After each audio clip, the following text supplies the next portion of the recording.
మీరు చూస్తే అవసరం లేని కాలువల కోసం 5,000 కోట్ల రూపాయలు శాంక్షన్ చేసి అందులో 1,000 కోట్ల రూపాయలు అడ్వాన్స్ కూడా తీసేసుకున్నారు. ఇప్పుడు కూడా మీరు చూస్తున్నారు అందరినీ ఒక కాలువ తవ్వుతున్నారు. ఎందుకు? మీ మీద ప్రేమ కొద్దా? దేనికి? కాసుల కక్కుర్తితో డబ్బులు కొట్టేయడానికి. చేసేది 10 రూపాయల పని, బిల్లు చేసుకునేది 100 రూపాయలు. ఇది న్యాయమా తమ్ముళ్ళు అని మిమ్మల్ని అడుగుతున్నా. ఎవరి డబ్బులు? ఇది మీ డబ్బులా? ఎవరి డబ్బులు?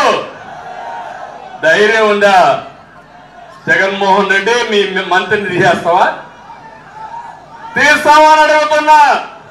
ఇంకొకరికి ఎంపీ ఇచ్చావు, ఆ ఇంట్లోనే ఇంకొకరికి ఎమ్మెల్యే ఇచ్చావు. అంటే రౌడీజం చేస్తే భయపడిపోయి ఓట్లేసే రోజులు అయిపోయినాయి. నేను ఒకటే చెప్తున్నా, ఇలాంటి రౌడీలు 45 ఏళ్ళు ఎంతో మంది చూసా. నేను అనుకోనుంటే వీళ్ళు రోడ్లకు కూడా వచ్చేవాడు కాదు, రోడ్డు మీద తిరిగేవాళ్ళు కాదు. ఆ విషయం గుర్తుపెట్టుకోవాలి. వీళ్ళు మాట్లాడుతున్నారు సామాజిక న్యాయం. ఏంటయ్యా సామాజిక న్యాయం నువ్వు చేసింది? ఎవరికి పదవులు ఇచ్చావు? రెడ్లందరూ కూడా బాగుపడలా. బాగుపడింది 4 రెడ్లే. ఎవరు?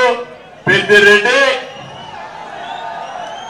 సజ్జల రెడ్డి, ఇంకో పక్క సుబ్బారెడ్డి, ఇంకో పక్క విజయసాయి రెడ్డి.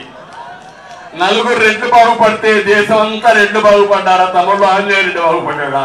మహా ఆనంద రెడ్డి బాగుపడ్డా? ఏమంటారు మీరు? ఎవరన్నా బాగుపడ్డారా? రెడ్లు అనే వాళ్ళు ఎవరన్నా బాగుపడ్డారా? మరిన్ని వీడియోస్ కోసం ఛానల్ ని సబ్స్క్రైబ్ చేయండి. లేటెస్ట్ అప్డేట్స్ కోసం వాట్సాప్ ఛానల్ ని ఫాలో చేయండి. అండ్ లింక్ డిస్క్రిప్షన్ లో ఉంది.